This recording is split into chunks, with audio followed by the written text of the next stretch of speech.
Naam, msikilizaji na mtazamaji wa Kwetu News 24, tulikuwa bize kuweza kukuletea habari muhimu, habari ambazo zinaelezea matukio mbalimbali pamoja na vita mashariki mwa Jamhuri ya Demokrasia ya Kongo. Tulikuwa bize kuweza kukuandalia kile ambacho kinajiri mashariki mwa Jamhuri ya Demokrasia ya Kongo, lakini sana sana tulikuwa tunapenda tujadili au tuchambue baadhi ya mambo ambayo yanaendelea kupitika kwenye uwanja wa vita. Msikilizaji, ni kuombe uungane nami mwanzo hadi tamati, na hii ni Kwetu News 24. Ni kuombe kabisa usikose kusubscribe channel yetu, usikose kushare kwa wengine ili wapate habari hizi kiurahisi kabisa, lakini pia usikose kucomment na kutuambia unatupata ukiwa sehemu gani duniani. Msikilizaji wetu na mtazamaji, leo tutachambua kidogo hali ilivyo mashariki mwa Jamhuri ya Demokrasia ya Kongo. Kipi kinapangiliwa kwa ajili ya kuweza kumaliza na kuendelesha vita ambavyo tayari vimedumu kwa miongo kadhaa ndani ya mashariki mwa Jamhuri ya DRC.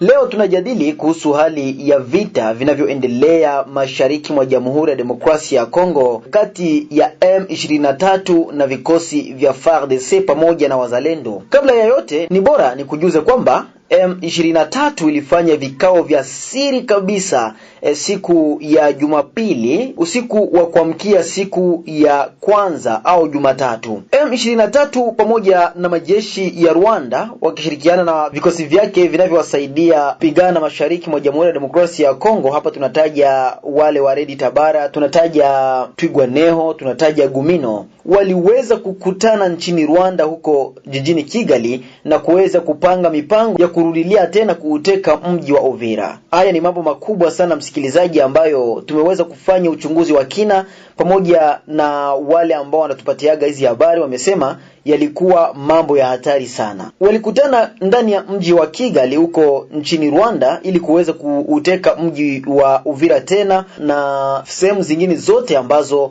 walikuwa wameziachilia mashariki mwa Kongo kufuatia masharti ya Marekani. Siku ya Jumapili kuamkia siku ya Jumatatu, kikao hicho kilibeba mengi, lakini swala nyeti walilolizungumzia ni lile la mji wa Minembwe unaopatikana mashariki mwa Jamhuri ya Demokrasia ya Kongo, jimboni Kivu ya Kusini, ndani ya tarafa la Fizi. Ni eneo la kimkakati kabisa. Wafaransa wanaita lieu strategique au endroit strategique. Wanajua kwamba wakipoteza Minembwe mazima watakuwa wamepoteza sehemu mbalimbali, hata huko Bukavu waliko kwa sasa wataweza kuondoka. Serikali ya Rwanda pamoja na M23 walipanga kuimarisha vikosi vyake kwenye vijiji vya Minembwe ili kuweza kulinda sehemu nyingine ambazo wanabaki, tukitaja Bukavu pamoja na Goma. Wanasema kuwa wakiweza kupoteza moja kwa moja nchi au maeneo ya Minembwe, watakuwa hawana nguvu tena za kupigana na watakuwa moja kwa moja Kigali inaingia matatani, kwa sababu serikali ya DRC itaweza kulipiza kisasi kwa kile Rwanda ilikifanya nchini Jamhuri ya Demokrasia ya Kongo. Walisema kuwa wana matumaini ya kuweza kurudia tena ndani ya mji wa Uvira, lakini kwa sasa swala la mji wa Uvira halipo kwenye mstari wa mbele. Inabidi kwanza waimarishe maeneo ya Minembwe ili kuweza kuteka mara nyingine tena mji wa Uvira na kujiongoza moja kwa moja hadi huko Kalemi. Hao wamesikilizana kuwa wafanye kila kinachowezekana ili wasipoteze Minembwe mazima, na ni bora kabisa waweze kushawishi nchi nyingine pamoja na makundi mengine yenye silaha, hata kama watakuwa wanapatikana nje ya nchi ya Kongo au nje ya nchi ya Rwanda pamoja na Uganda, lakini waweze kuwashawishi kwa kiwango kikubwa waje wawasaidie ili wasipoteze Minembwe mazima. Kuhusu kurejesha mji wa Uvira mikononi mwa M23, kikao hicho walizungumzia kuwa endapo watakamilisha kuimarisha vikosi vyao huko Minembwe na kuweza kuhakikisha kabisa kuwa hakuna tatizo lolote ambalo linaweza tena kuwakabili huko Minembwe, ndipo wataangalia mikakati ya kuweza kurejesha tena mji wa Uvira mikononi mwao. Sasa watatumia njia gani? Kwenye kikao hicho walisikilizana kuwa endapo watachukua njia tena ya plan, itachukua muda mrefu na Umoja wa Mataifa hautowakubalia tena wapitie hiyo njia, kwa sababu tayari kuna mashinikizo ambayo wanaendelea kuyafanya waweze kuondoka. Sasa watakapoimarisha vikosi vyao huko Minembwe, ndipo watashuka ndani ya mji wa Uvira na kuweza kuuteka kwa mara nyingine tena, kuliko kupita njia ya Plaine de la Ruzizi. Na kile walichokisema ni kuwa hawapashwi kutoka Minembwe wakiwa na jina la M23, Watakaposhuka Uvira watakuja na jina la Twigwaneho kwa sababu ya wale watu wa kabila lao ambao walibaki pale Uvira. Watadai kuwa wanakuja kuwaokoa wanaishi vibaya na serikali ya Kongo haiwachungi ipasavyo, wanakuja kuwachunga wao. Sasa hapo ndipo wataingia ndani ya mji wa Uvira. Hivyo ndivyo kilivyokuwa kikao ambacho kiliweza kuendelea huko Kigali nchini Rwanda, ambacho kilifanyika chini ya usimamizi wa serikali ya Rwanda. Sasa wakati haya ya kijiri namna hiyo, huko Goma pia kulifanyika kikao kikubwa kati ya M23 pamoja na makundi wanaosaidiana nao. Wakati haya yanaendelea kufanyika namna hiyo, wazalendo sasa wamekuwa macho kabisa na wanajua kitu gani ambacho kinaendelea, kwa sababu M23 ilikuwa inapanga kabla ya wiki 2 kutamatika, tayari wao wameuteka mji wa Uvira. Lakini kufuatana haya mipango ambayo wamekuja kuichukua, inawezekana wataangalia jinsi ya kuimarisha vikosi huko Minembwe, na hivyo watachukua muda mrefu kidogo. Na walikuwa wanasema kuwa wasifikishe mwezi wa 5 au Mei bila kuchukua udhibiti wa mji wa Uvira na kuweza kujielekeza moja kwa moja huko Kalemi muda wa miezi 2 itakayofuata. Sasa wakati haya yanajiri, wazalendo wamekuwa na maswali mengi sana ya kujiuliza.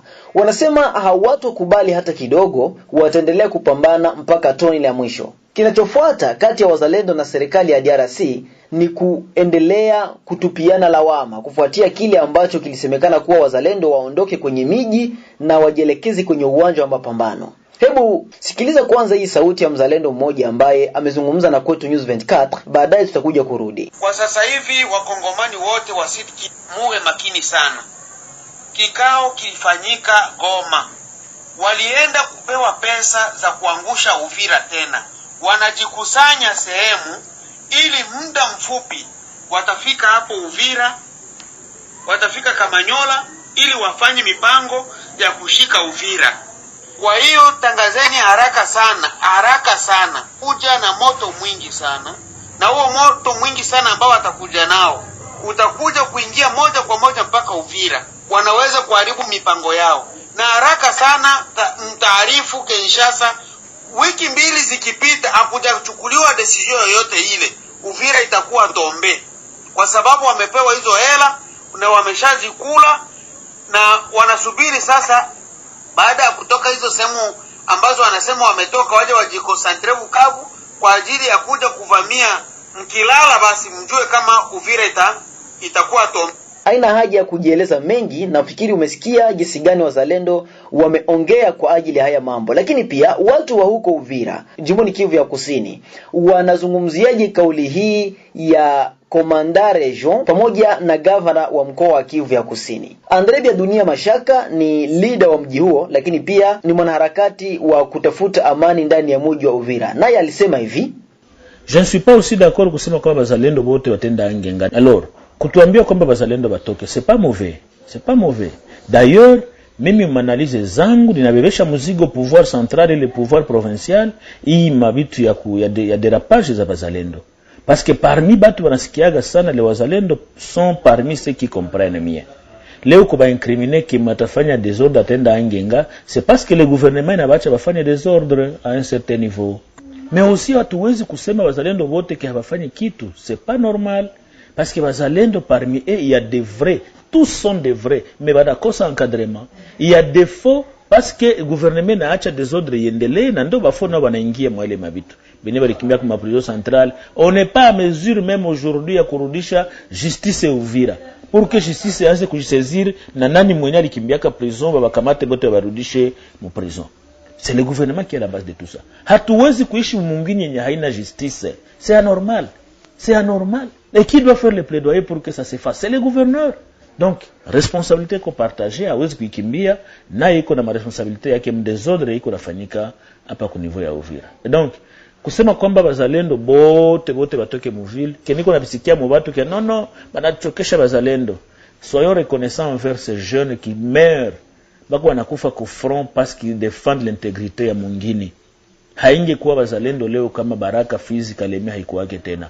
Baibu alikia 2 semaines après prise ya Uvira. me wazalendo wakasema hatuwezi tambuka kwa Munene na Swima. Ils ont résisté, bali barudisha mpaka baibu walikuya kufika, FRDC lifika, déjà wazalendo wana résister. Mais kuko problème ya organisation parce que c'est le gouvernement qui doit le faire. Gouvernement ndio inaweza kubambia inashusha ministre wa défense wala chef d'état-major général hapa va organiser les wazalendo wa Uvira. Comme il y a un désordre. Banafika hapa banabambia tunataka unité moya. On appelle ya Kutumba, les Ngomanzito, les Makanaki, les Kashumba, les Mamadou, les autres, tout le monde là. Banabaita ba René, ba Koruninga, tout le monde banabaita banabambia nous avons besoin d'une unité de coordination de wazalendo. Banaifanya. Après kuifanya banabambia maintenant ville tabakia na groupe mbili FRDC le wazalendo. Mais wazalendo habata tambuka 60. FRDC tatambuka hivi, bengine bote baende ku front. Ça peut se faire facilement si le gouvernement est à mesure de le faire. Donc désordre iko nafanyika, moi je ne le mets pas vraiment le désordre city ku kichwa ya wazalendo, mais menetia ku problème ya gouvernement parce que ndio libaita en appui ku FRDC mais inashindwa kubaorganiser.